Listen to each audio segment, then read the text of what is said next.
Naruto, the muse of many a kid growing up in the early 2000s. It may not be a perfect anime, but it does have many iconic moments. Perhaps you're one of those fans who mastered the run back in middle school. As much as I may have some issues with the writing, Naruto! Sasuke! Naruto! Sasuke! Naruto! Sasuke! if there's one thing Naruto does very well as a series, it's the character design. Mamma mia, that's as spicy a meatball of a design.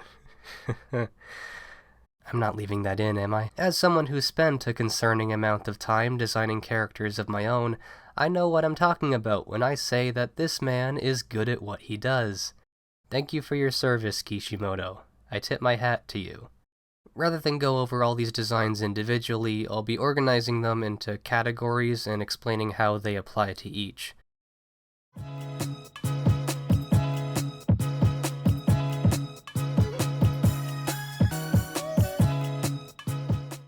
We're going to start with clothing design, which can also be thought of as shape design.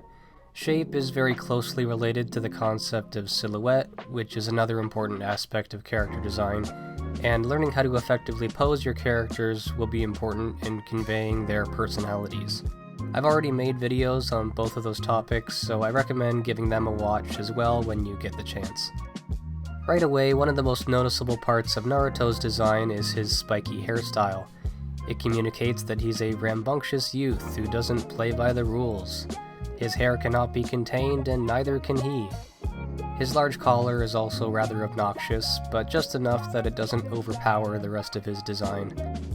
The dress that Sakura wears has an elegant look to it, but is separated at the sides to provide a wider range of movement. Her skin-tight shorts also give her a touch of athleticism. She does start out with longer hair, but I personally think the short hairstyle looks better and makes a lot more sense, seeing as it would only get in the way if you're moving around a lot. I like to think Kishimoto decided early on that he wanted her to have shorter hair instead, and quickly came up with a plot-relevant reason to explain it, because I don't think we ever see her with long hair again after that one episode. Speaking of hair, it's difficult to see from this angle, but Sakura wears her headband as a hairband instead to keep her hair in place, which further adds to her feminine look. Sasuke's hair is spiky like Naruto's, except it flows down at the front, partially obscuring his face, which gives off a sullen appearance. His collar, while not as large as Naruto's, also covers up his face slightly. He's so mysterious, you guys. Look at how mysterious he is. His armbands and shorts also give off a casual sort of athleticism. Athlete casual, as I like to call it. Kiba wears a puffy fur coat. Get it? Because wolves also have a fur... Okay. I do really like that the fur lining of his hood looks like his hair. As any good fan would know, that's not what his hair actually looks like, but it does complement his silhouette well. Hinata also wears a parka, but in her case it's to compensate for her thin frame. As someone with a thin body type, I can relate. We both get cold easily.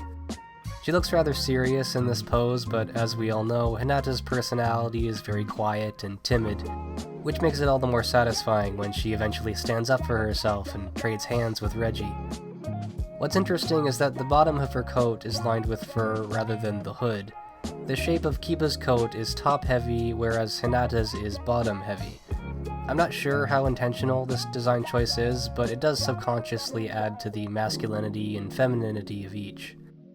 Also, she wears her headband like a scarf, which is a good choice, since this way we're able to see her bangs better, which are central to her hairstyle. The most immediately noticeable trait of Rock Lee's design is his goofy bowl cut, but don't tell him I said that or he'll kick the shit out of me. Rock Lee is very clearly inspired by professional martial artist and movie star Bruce Lee. If the hairstyle doesn't make it obvious enough, it's also in his name. The exercise onesie he wears further adds to his goofy appearance, and I really like that he wears his headband like a karate belt. It's a nice touch. Gaara was f***ing terrifying as a kid. He's definitely up there on the list of intimidating villains. Obviously, the massive gourd he has slung over his back is the most prominent shape in his entire design, and the sash that Gaara wears over one shoulder and leaves hanging down gives the appearance of a Buddhist or Shaolin monk. I'm not sure how accurate that is, but that's what it looks like to me. Gaara also wears a full bodysuit like Lee does, but he has several straps and fabric to break up that symmetry. The back of Tamari's hair fans outwards, similar to the large fan she carries around with her. Her dress is more like an actual kimono, except it stops at her thighs rather than going all the way down, which I imagine makes it easier to run around in. And the sash at her waist separates her upper torso from her pelvis. The netting she wears underneath her dress helps break up the smoothness of it. There's a certain pattern to it. Texture, smooth, and then back to texture again. Also, the netting on her legs is mismatched, which is interesting. I'd say it emphasizes her rebellious nature. A pattern you'll commonly see across many different character designs is that they'll have one or two saturated colors, as well as several desaturated ones to help balance things out. In Naruto's case, the orange of his suit is quite saturated, but the yellow in his hair is still the most saturated color in the palette. Meanwhile, the darker navy blue balances out the orange and is used throughout his design from top to bottom. Orange and blue are complementary colors, by the way, meaning they sit directly across from each other on the color wheel. His Shippuden design is decent. Black and orange is a pretty good combo and does make him look more ninja-like, but Naruto's original design is more iconic, and making the darker value navy blue rather than black is more visually interesting to me. Orange is a very upbeat and energetic color, which fits Naruto's description perfectly. A lot of people will make fun of the fact that he's supposed to be a stealthy ninja, even though the neon orange of his suit makes him stick out like a sore thumb, but this obnoxious orange reflects Naruto's obnoxious personality, so there's no need to change it. Communicating a character's personality through design will always be more important than real-world logic. Something to remember. Pink hair wasn't uncommon for anime characters in the 90s, but I think it's safe to say that Sakura was the one to really popularize it. And it is appropriate, seeing as Sakura is the Japanese term for cherry blossom trees. I can appreciate that her pink hair is desaturated slightly so that it doesn't compete with the more saturated red of her kimono dress thing.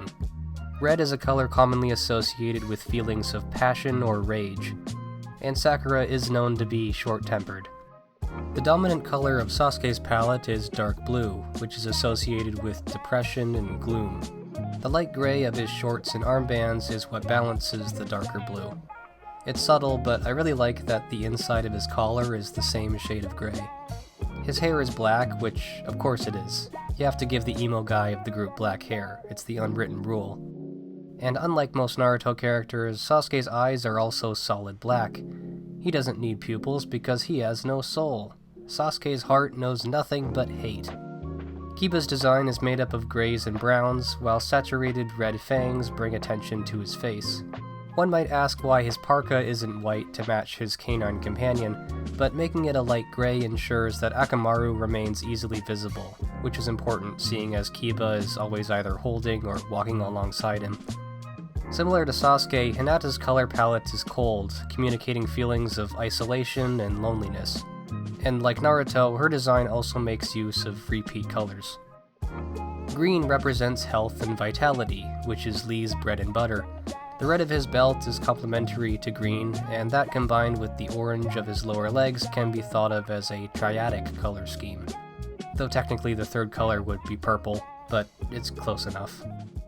Gaara's color scheme is made up of light and dark browns, which makes sense seeing as he really likes sand. Unlike some people. His hair isn't a fully saturated red, but is more rust-colored, which complements the brown tones nicely. Tamari's dirty blonde hair is very reminiscent of sand, while the light violet of her dress adds to her feminine look.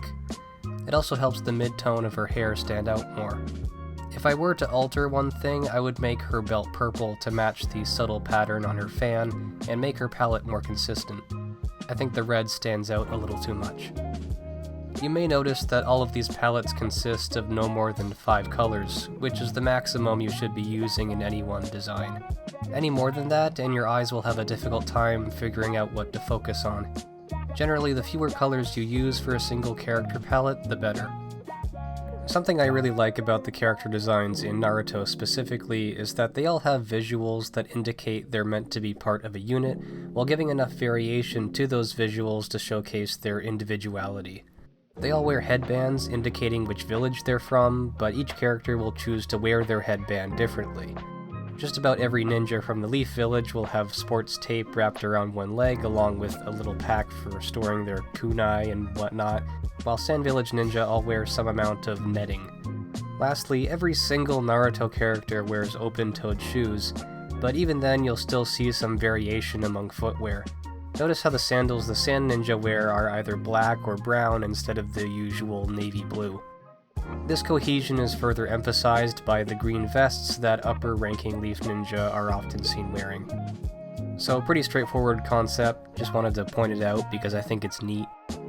Before getting into the final section, I'd like to include a few other designs that I still think are worth talking about, despite not being quite as memorable.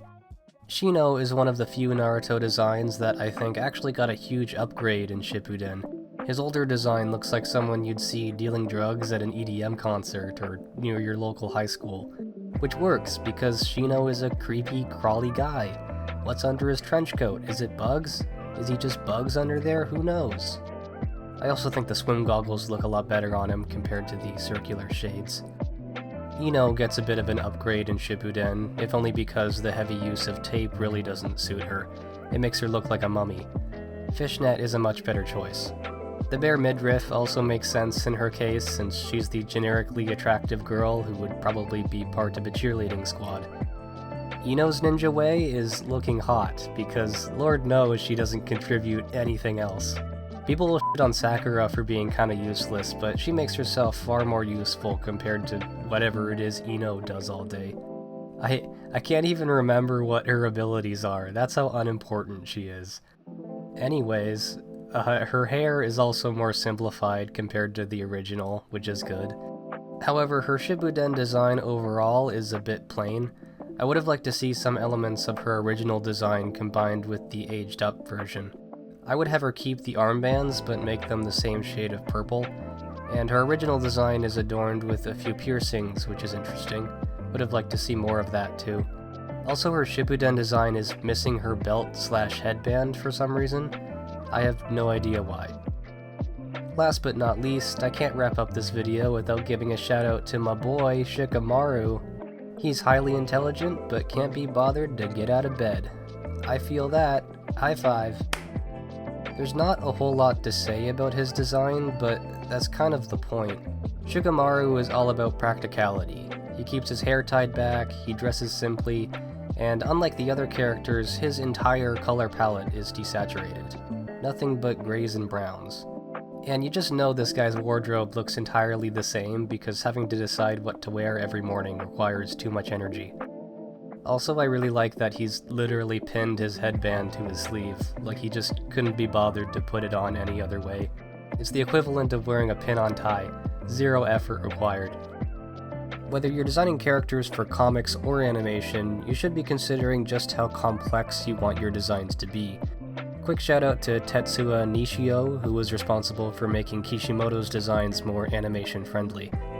Sasuke is one of the more simplistic designs in Naruto because his shirt doesn't have any details aside from the logo on the back, and his shorts are similarly basic. His design still has a few little details, but everything is depicted as cleanly as possible. Clothing folds are kept to a minimum and are only used to show overlap or points of tension. A question you should repeatedly ask yourself when designing a character is, how painful will this be? You can make your characters more complex if you like, but you need to be honest with yourself as to whether you're going to be okay with drawing them over and over from multiple angles and perspectives. Japanese animators do tend to be more ambitious with their designs and will keep their anatomy and proportions fairly realistic. Comparatively, most Western designs will be very simple, and characters aimed at younger audiences tend to have large heads. Your eyes are meant to be drawn to their facial features rather than the rest of their bodies. Most anime designs, despite being more anatomical, will still be made up of relatively simple shapes. Heads in Naruto, for instance, tend to be very round. I do feel really bad for any animator working on MHA. Bakugo is a good example of an over-designed character. There's way too much going on. His hero design may look cool, but I would never want to animate it because I value my sanity. At the start of any animated sequence involving a lot of movement, you're going to notice a sudden drop in the amount of lines being used as the animators rely more on silhouette to get the visuals across. You won't often see shading during these sequences, but if there is any, it'll only be used in obvious places and will be reduced to large shapes. This is also where animators are given the creative freedom to go off-model to get across a feeling of movement or impact. And that covers everything I can think of for now. Now go support a tiny YouTube channel by watching my other videos. Do it. Pick one. Just pick one and click it before it's too late.